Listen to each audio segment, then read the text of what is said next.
De laatste keer dat we elkaar spraken was in Purmerend. En toen zei je, ik ga weer bezig met mijn solo carrière.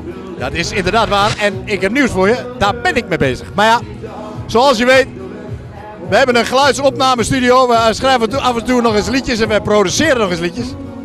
En ja, we zijn zo ontzettend druk dat mijn carrière komt wederom dus op een tweede plek. Maar hij komt eraan. Ik blijf het zeggen. 50 jaar Ronnie Tober. Allemaal duetten.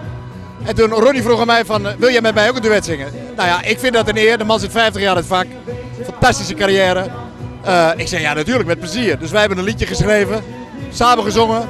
En dat wordt onderdeel van het album. Maar is nu uitgekomen en daar ben ik trots op. Ja, hoe dat tot stand komt. Kijk, ik heb een tekst gemaakt over van toen naar het heden. Dus we zingen eigenlijk, Ronnie Tober zingt over toen en ik zing over het heden samen met hem. Van toen naar het heden. Het is een levensverhaal over hem en nou, dat hebben we samen gedaan. Heerlijk om te doen, hartstikke leuk. Nou ja, er komen allemaal prachtige duetten op samen met de Karel Kraaienhof, met Jorge Castro, Marga Bult. Nou ja, te veel om op te noemen. En het wordt een soort document. Dus, en daar sta ik tussen. Ja, dat vind ik dan wel weer mooi. Ik ga deze week naar hem toe. En ja, dan gaan we even lekker bomen en lekker ouwehoeren, gezellig. Ronnie is een gezellige kerel. 67 jaar, maar zit nog steeds midden in het leven. En ja, volgende maand gaat die plaat uitkomen. En dat wordt een spektakel.